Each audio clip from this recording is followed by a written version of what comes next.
चारू, चारू, चारू, क्या हुआ तुझे? वो कहाँ गई, उसके साथ क्या हुआ होगा, ये सोचने तक सब कुछ खत्म हो गया था। हमारे खेत में काम करने वाले लोगों ने ही उसकी इज्जत लूटी थी। कुछ समझ में नहीं आ रहा था कि क्या किया जाए। सिर्फ एक ही रास्ता दिख रहा था, इसलिए दादा दादी और प्रकाश चारू को लेकर कंप्लेंट लिखाने के लिए पुलिस स्टेशन गए। क्या कंप्लेंट है? कुछ पापियों ने मेरी पोती के साथ अत्याचार किया है। अत्याचार मतलब रेप? ऐसा क्या? कितने लोग थे बताओ? हाँ, 6 लोग थे सर। 6 लोग थे? तूने देखा क्या? नहीं सर। तूने? नहीं। बुढ़िया तूने? नहीं। मतलब किसी ने नहीं देखा? क्या नाम है तेरा? चारू। चारू, तुझे देख के तो चढ़ती नहीं है दारू। कहाँ छुआ उन्होंने? पैरों को छुआ क्या? कमर पे? देख कर लगता है कि गालों पे पप्पी ली है, या और कहीं भी। जो भी है सही सही बताना पड़ेगा। तुम पुलिस वाले हो या दलाल? इन सवालों का क्या मतलब है? डिटेल्स बढ़ाओ। ऐसा क्या देख रही है? बता, कितने लोगों ने हाथ पकड़े, कितनों ने पैर पकड़े? 2 ने हाथ पकड़े थे और 2 ने पैर। और वो 5वें ने? ओ, समझ गया, छोड़।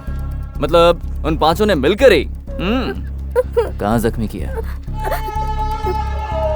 बता नहीं सकती क्या? ओह, बहुत मजे लिए उन्होंने। सब कुछ बताने के बाद भी उस इंस्पेक्टर ने कंप्लेंट लिखने से इनकार कर दिया और सबको वहां से लौटा दिया। फिर जब दूसरे दिन वो वहां गए तो फिर से वही सवाल किया कि सब कुछ डिटेल में बताओ। ए छोरी, तेरे साथ जो भी हुआ उसकी पूरी कहानी फिर से बता, चल। 2 लोगों ने हाथ पकड़े थे और 2 लोगों ने पैर पकड़े थे। उसके बाद 5 ने बारी बारी से मेरे साथ अत्याचार किए। मेरे पूरे कपड़े फाड़ दिए। इतना ही नहीं, मैं जब चिल्लाने लगी तो मुझे धमकी दे दी। मुझसे कहा, हेलो सर, अभी आया सर। पूरी कहानी फिर से सुनने के बाद उसने कहा कि शाम को आओ। फिर वो लोग शाम को गए। मुझे कुछ याद नहीं तुमने क्या कहा था, मैं सब भूल गया। फिर से जरा खुलकर बताओ। 2 लोगों ने मेरे हाथ पकड़े थे और 2 लोगों ने पैर पकड़े थे।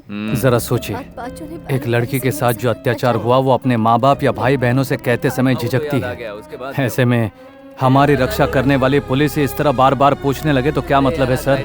फिर भी उसने बताया। फिर शाम को ऑफिसर ने आज राइटर नहीं कह के उसे लौटा दिया और कंप्लेंट लेने से इनकार कर दिया। वो ये बेइज्जती बर्दाश्त नहीं कर पाई, उसने फांसी लगाकर अपनी जान दी थी। चारू!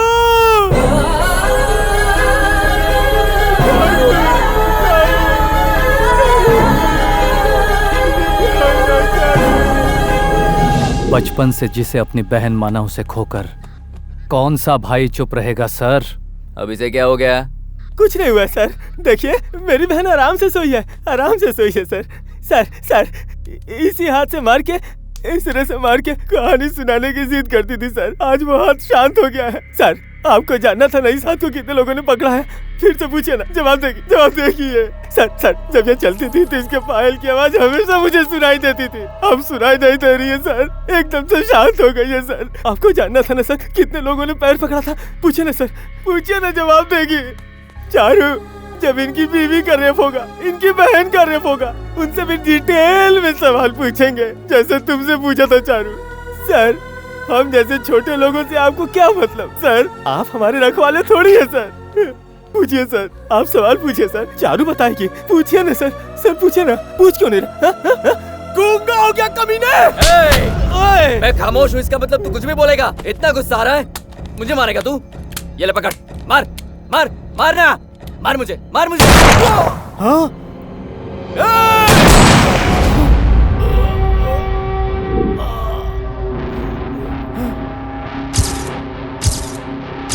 मैं सिर्फ 2 दिन के लिए बाहर गया था और जो मैं सपने में भी नहीं सोच सकता था वो सब कुछ हो चुका था। मेरे कंधे से कंधा मिलाकर चलने वाला मेरा दोस्त और अपने हाथों से खाना खिलाने वाली मेरी जान से प्यारी बहन, दोनों को मैं हमेशा के लिए खो चुका था। चल बेटा, अब कितनी देर यहाँ खड़ा रहेगा? ये सिर्फ हमारी समस्या नहीं है, पूरे देश की समस्या है।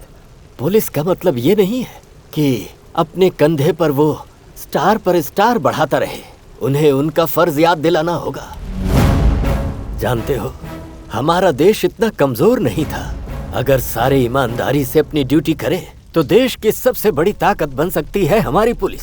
लेकिन आज जनता पुलिस के पास अपनी शिकायत ले जाने से डरती है, क्योंकि पुलिस स्टेशन को पैसा कमाने का अड्डा बना दिया गया है। सारी व्यवस्था चरमरा गई है।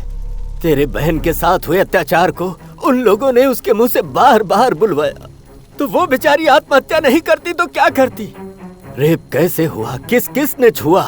रेप ही था ना वो? ऐसे वैसे उल्टे सीधे सवाल पूछे गए। कहा कि कोर्ट में जाएंगे तो इंसाफ मिलने में सालों लग जाएंगे। केस ही नहीं बन पाया। भ्रष्टाचार में बिके हुए ऑफिसर ने कोई कार्रवाई नहीं की।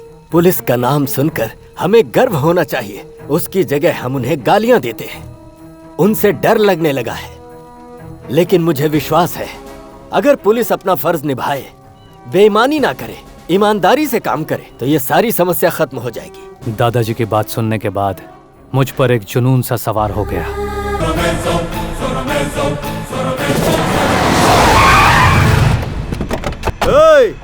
इधर लाओ। छोड़ो। मेरी कंपनी से निकलने वाला माल बहुत लो क्वालिटी का है। क्या इसे रिजेक्ट किया ना? आपको इत्तला कर दूं कि यहाँ जो काम चल रहा है वो शुगर फैक्ट्री का नहीं, एक हॉस्पिटल का है।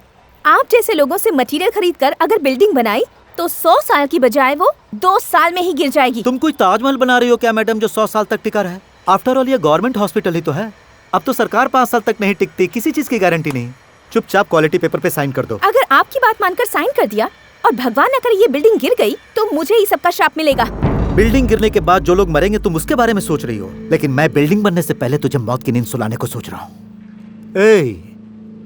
मुझे लड़कियों पर हाथ डालकर उस पर जुल्म ढाना पसंद नहीं है।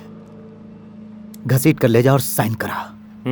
और अगर साइन ना करे तो इसके हाथ काट देना और मेरे पास लाना।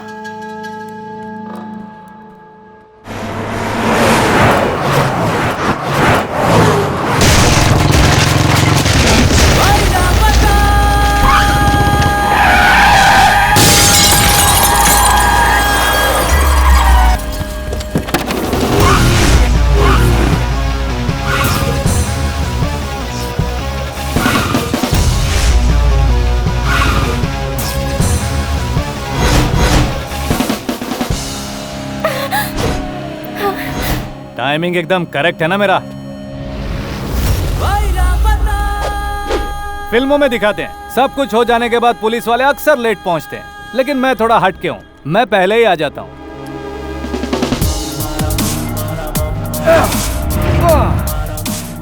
देखो, जैसे हमारे देश के फ्लैग की इज्जत होती है वैसे ही हमारे देश की लड़कियों की होनी चाहिए। फ्लैग की बेइज्जती मेरी बेइज्जती, तो फिर किसी लड़की की बेइज्जती मेरी बेइज्जती हुई ना।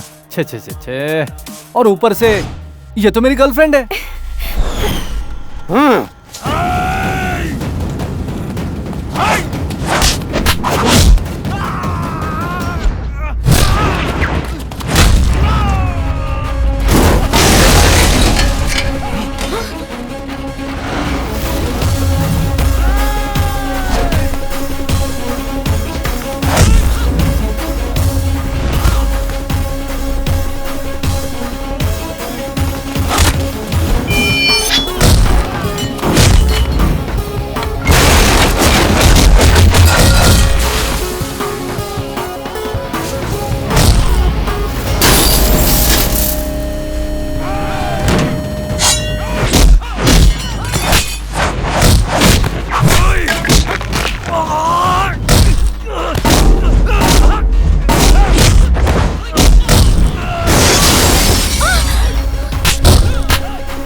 मैं तुमसे एक बात पूछना चाहती हूँ।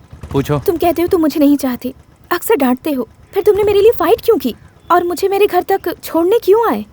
अगर तुम्हारे दिल में कुछ नहीं तो इसको मैं क्या समझूं? पुलिस सिर्फ अपने गर्लफ्रेंड की हिफाजत करो ऐसा कानून की किसी किताब में रूल नहीं लिखा गया। वैसे मेरे सपनों का हीरो इतनी अच्छी फाइट करता है, मुझे नहीं पता था। तुम अभी मेरे बारे में कुछ भी नहीं जानती हो, थोड़ा वक्त दो, सब कुछ जान जाओगी।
गोलियां खत्म।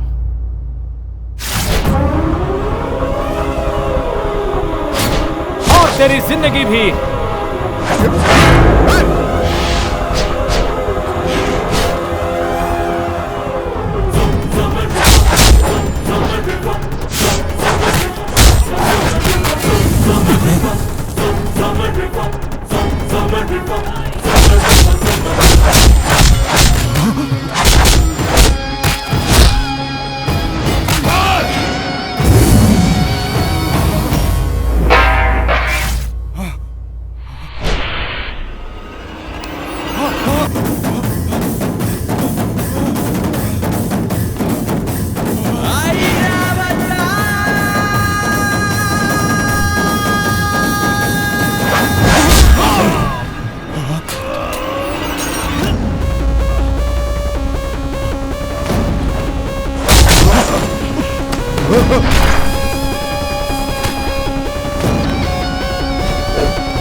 देख छोटे, जिन लड़कियों को बचाने के लिए तू यहाँ आया है, उन सबको मैंने उस कंटेनर में बंद कर दिया है। तेरे पास सिर्फ 5 मिनट है, बचा ले, वरना वो सब की सब मौत के मुंह में चली जाएंगी।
राम